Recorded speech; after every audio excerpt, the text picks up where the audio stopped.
They want the power, they want control, they want your soul, they want your money, diamonds and gold. You can't say no, just do what you told. I got the power, I got the glow, I am the light, I get your sight. Better be ready to fight, they plotting on taking your life. They want the power, they want control, they want your soul, they want your money, diamonds and gold. You can't say no, just do what you told. I got the power, I got the glow, I am the light, I get your sight. Better be ready to fight, they plotting on taking your life. They want the power.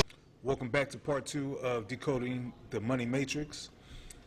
Just to recap the first part, we went over how to identify government obligations using the United States Code, and how the monetary function actually works in your favor, and who the obligors, the primary obligors of these government obligations are. Now, we also went into how the mechanism was applied to have you step in as a surety or secondary obligor to guarantee the government obligations. So, but we're going to move forward into this section to get into how to execute the remedies involving these sections as well, the code sections provided by the Uniform Commercial Code and also the United States Code. And this is all banking legislation, so there's no getting around this stuff. There is no, oh, well, this doesn't work, because this all has everything to do with banking and monetary function. So if you know how to enforce these things, there's no getting around it. You have to know who to go to enforce your claims also, and how to record a proper claim. And so we're going to go into all of that in this video on this part.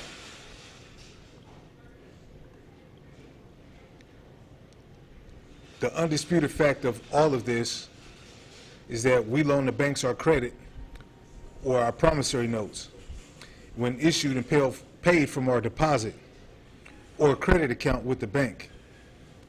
It becomes money in the Federal Reserve System, which is subject to a reduction of up to 10% for reserve requirements. And it's subject to fees, processing fees also through the bank, whatever the bank may charge to process the instruments as well.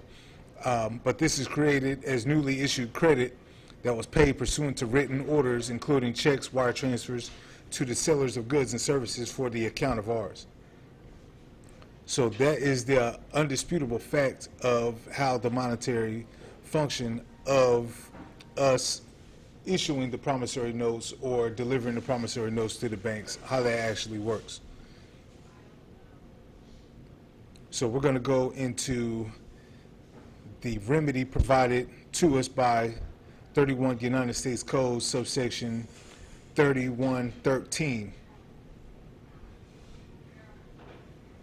Give me 1 second.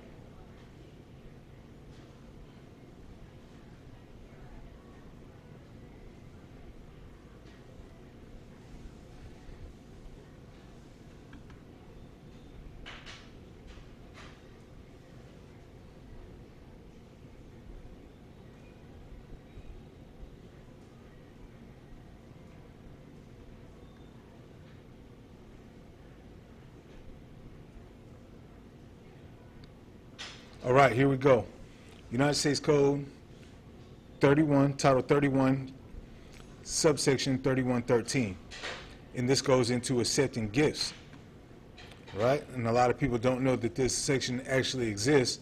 And if they do know that it exists, they don't know how to go about exercising their claim or proving their claim and, giving or pledging your gift to the United States government for the set-off of your public debt. All right, accepting gifts. Part A, to provide the people of the United States with the opportunity to make gifts to the United States government to be used to reduce the public debt. 1, the Secretary of the Treasury may accept for the government a gift of A, money made only on the condition that it be used to reduce the public debt. Remember what all the different definitions of money is. Okay? All right, B, an obligation of the government included in the public debt made only on the condition that the obligation be canceled and retired and not reissued. And C, other tangible personal property made only on the condition that the property is sold and the proceeds from the sale be used to reduce the public debt. Okay, we're going to jump up to B again, and I'm going to repeat that one because that's the main part that we went into over part one of this video. An obligation of the government included in the public debt made only on the condition that the obligation be canceled and retired and not reissued.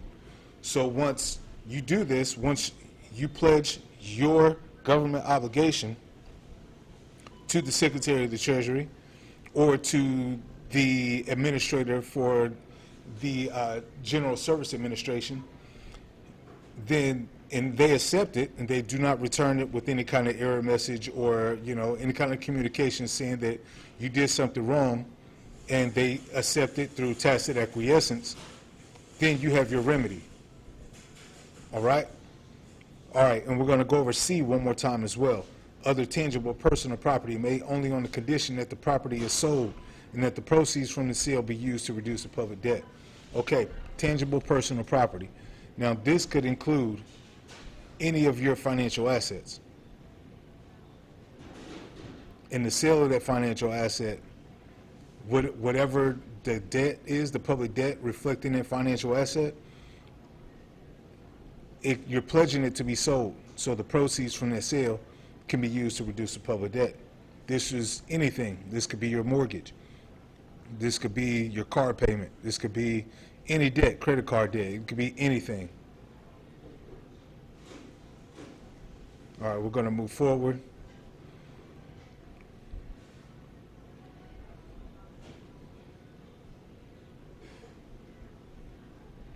All right, part two. The administrator of general services may accept for the government a gift of tangible property made only on the condition that it be sold and the proceeds from the sale be used to reduce the public debt. And so, like I just mentioned, we're talking about GSA. The secretary and the administrator each may reject the gift under this section when the rejection is in the interest of the government. Now, this may be kind of confusing for some that don't understand what this actually means. Now, let me break it down for you because it's spoken pretty vaguely. The secretary and administrator each may reject the gift when the rejection is in the interest of the government. So we're talking about when we're pledging something or attempting to pledge something that doesn't have our title on it, doesn't include our estate name on it, and it includes only the government's name. So it may be, something from the state of Ohio or, something that has the United States government, something of that nature that we have no interest in. Okay, it's only in the interest of the United States government. So they'll reject it if you actually have no interest in it and it's just the interest of the government. All right, part C. The secretary and administrator shall convert a gift I'm sorry about the misspelling right there. Either of them accepts under subsection A, 1C, or 2 of this section to money on the best terms available. If a gift is accepted under subsection A of this section is subject to a gift or an inheritance tax, the secretary or the administrator may pay the tax out of the proceeds of the gift or the proceeds of the redemption or sale of the gift. So I'm going to go back and repeat this because this is a very important part to understand. All right, part C. The secretary and the administrator shall convert a gift either of them accepts under subsection A1C or 2, right, of this section to money. So they're converting whatever financial asset that you pledged to them to money on the best terms available, right? And if it's subject to a gift or inheritance tax, for them doing this procedure for you, then it's to be paid out of the proceeds of the gift or the redemption of the sale of the gift. So you're not liable for any taxes for doing any of this stuff. All right, we're going to move forward.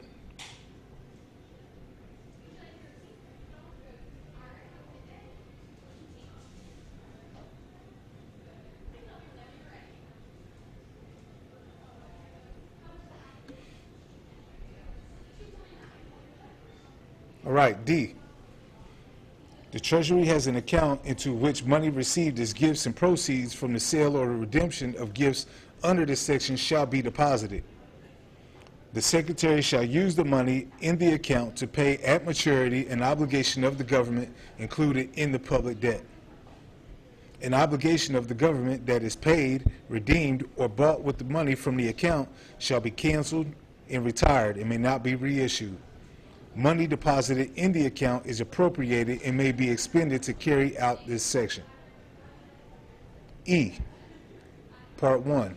The Secretary shall redeem a direct obligation of the government bearing interest or sold on a discount basis on receiving it when the obligation is A. given to the government, B. becomes property of the government, C. is payable on death of the owner to the government or to an officer of the government in the officer's official capacity. 2.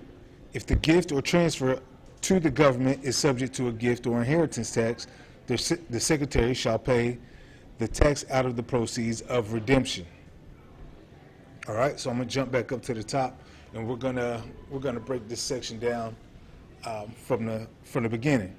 The Treasury has an account into which money received as gifts and proceeds from the sale or redemption of the gifts under this section shall be deposited.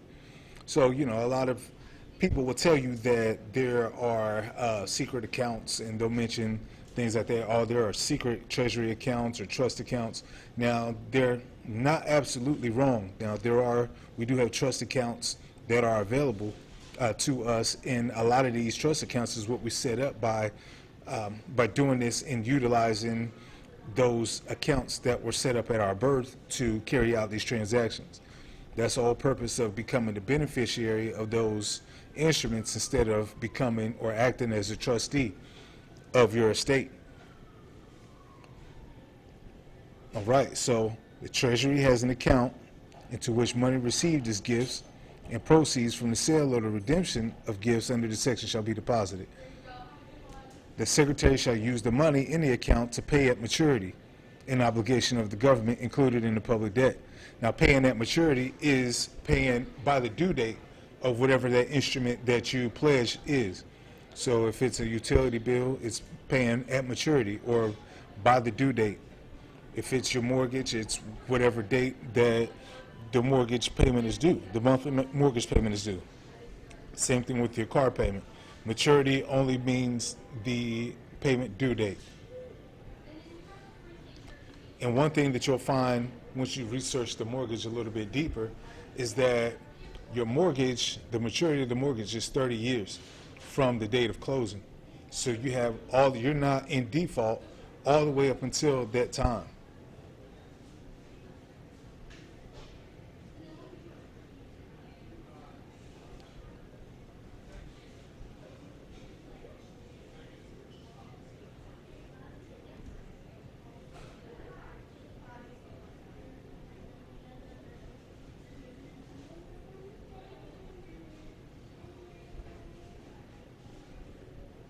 All right, we're going to go into the instruction letter. Actually, you know what? We're going to go first. We're going to go into the bill of exchange requirements before we get to the instruction letter, because we're going to see what is required to tender a bill of exchange so that your process will be honored.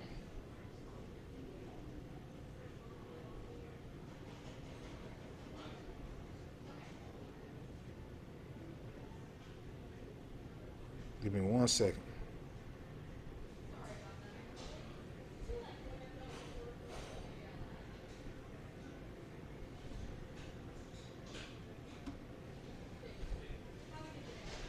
All right. Bill of exchange requirements. Everything on this list is what is required for a bill of exchange to qualify as such. First, a date.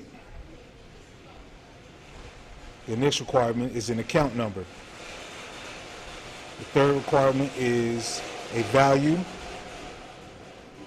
with that added 10 or 13% for reserve requirements and processing fees attached to that as well.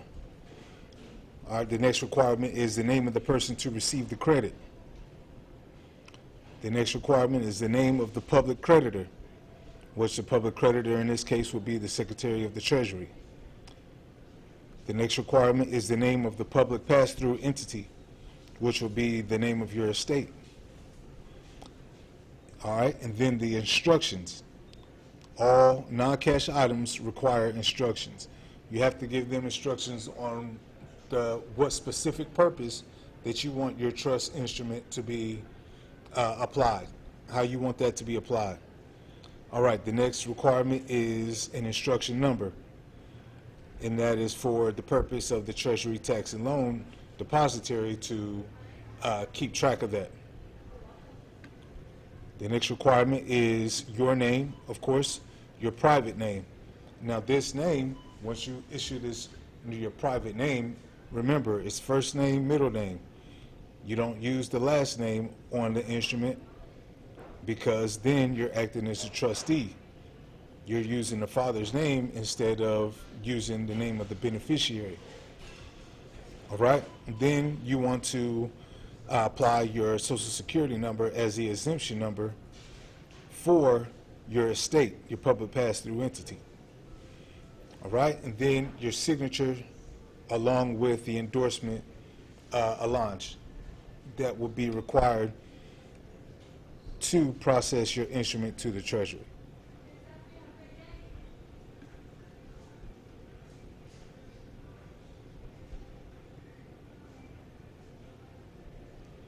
All right, next we'll go into the letter of instruction. What's not necessarily the requirements, but what the letter of instruction or the letter of credit actually entails.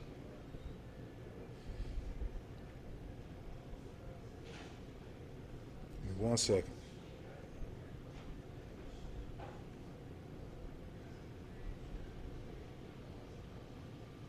All right, so the letter of credit or the letter of instruction is when you authorize the use of your credit.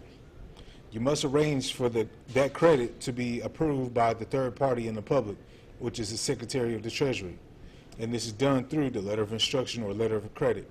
So if you don't do this, and this is why a lot of people don't have their process honored, because a lot of people think that they can do all of these things as far as applying the remedy, but you haven't contacted the public creditor to let them know, or you haven't pledged an instrument to let them know, okay, what's to be done with your credit. So it's like writing a check on a bank account with zero balance. So you have to provide the credit to the treasurer, so the treasurer can convert that credit into the currency necessary. They can convert that instrument to whatever the currency is necessary to fulfill the obligation. An EFT, or electronic funds transfer, approval is done through the TT&L department of the bank where the instrument is delivered. Now, if you don't know what TT&L is, that's Treasury Tax and Loan. And that department at the bank will hold the actual instrument. The EFT is not a transfer of money, credit, or funds.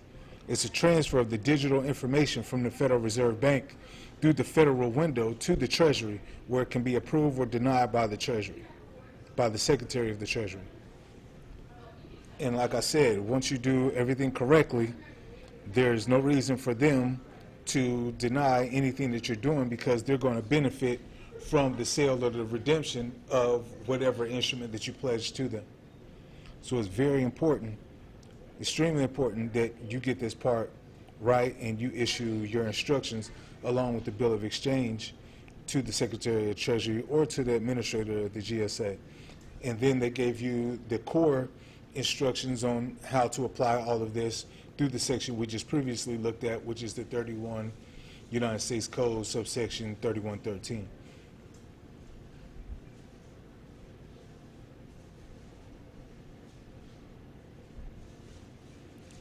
Next, we're going to go into how to record your claim in the public.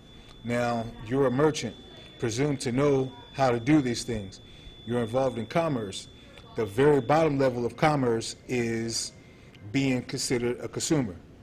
So once you say or identify as a consumer, then you put yourself at the bottom level. The next level is the merchant, of course, because you're handling commercial paper on an everyday basis. And so, like I said, you're presumed to know what's going on. You're presumed to know that you're pledging these instruments and loaning these instruments out to these financial institutions to expand the money supply, but it's supposed to be to your benefit, but you're allowing these companies, these corporations, to come in as the beneficiary of your instruments, like they're the beneficial owners of your instruments, and to take that and to trade it on the primary and secondary markets without you having anything in return. So you don't get any consideration for the use of your property, which that's why I'm here, because those days are dead. And now you're going to know these things, so now you can go and get the proceeds that are due to you. Now, the main way that you want to record your interest, your beneficial interest in your instruments, and I believe I talked about this briefly in part 1, is to record a financial statement. So the UCC financial statement will be available to you through every Secretary of State Department website. So on your signing up for the commercial side of the financial statement, they'll ask you some information. You just plug in your information just as it is, right? But I'm going to give you some pointers on what to do when you're recording your claim. Now, a lot of people will tell you that you put your name or you put that estate name as the debtor on these financial statements, and you absolutely do not want to do that. You are not the debtor in these affairs. Remember, they are using the property that you loaned to them. We looked at United States Code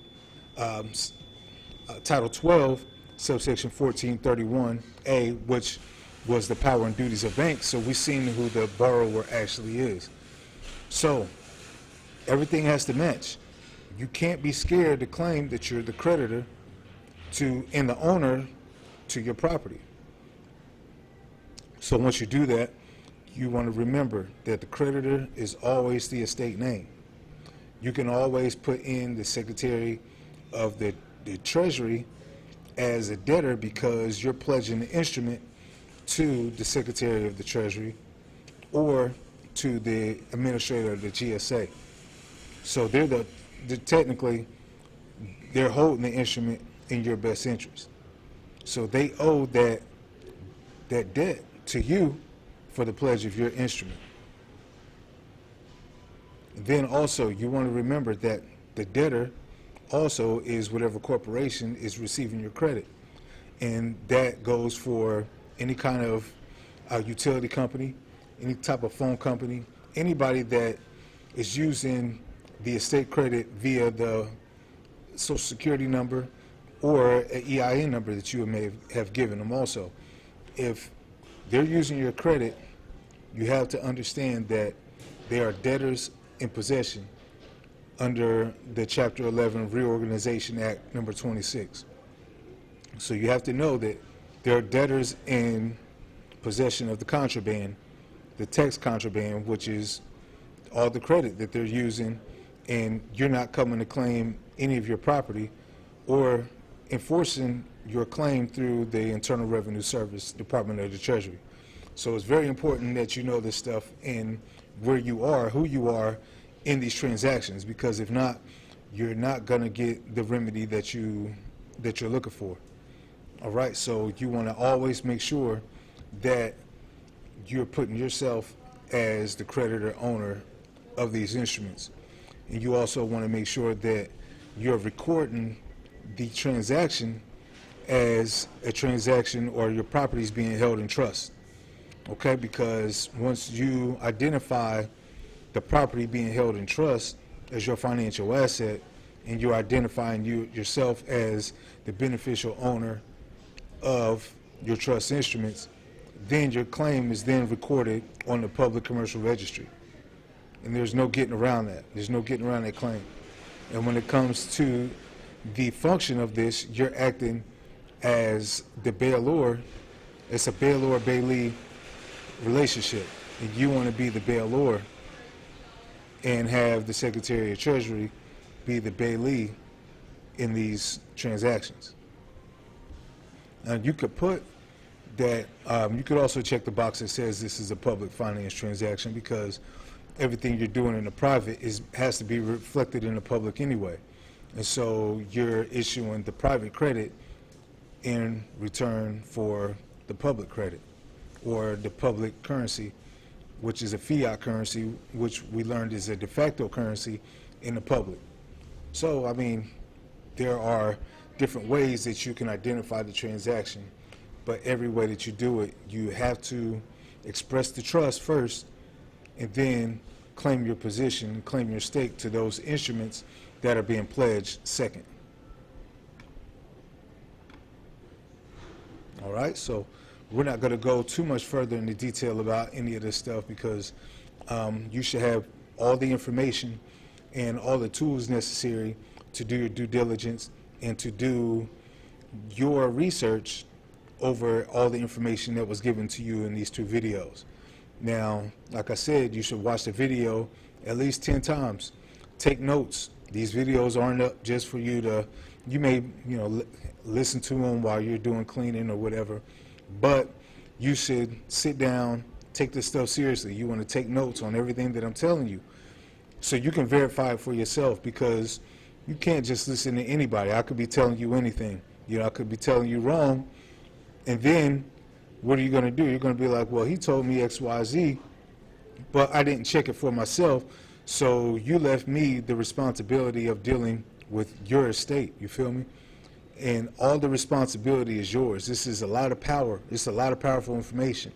But with great power comes great responsibility, so you're responsible for everything involving your name estate.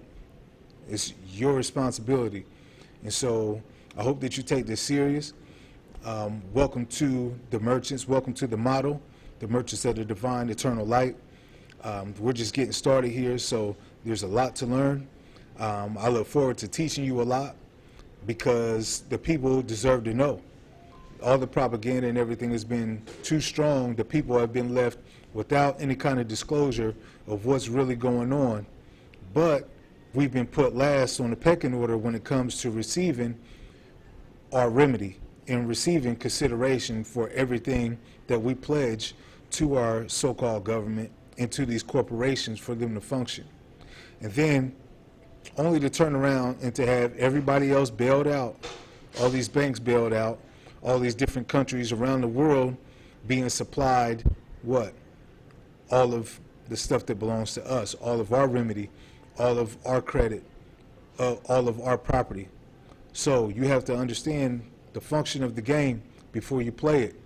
And I know we've been playing it without knowing the function, because, like I said, we've never been disclosed how this stuff works or what to expect. But now you know. And like G.I. Joe said, knowing is half the battle. I might be showing my age a little bit, but hey, you know what? Old age is better than dying at a young one, so I'll take it. But like I said, watch these videos 10 times, at least 10 times. Take your notes, and if you have any questions, feel free to reach out to me through the website, and y'all be the fucking best.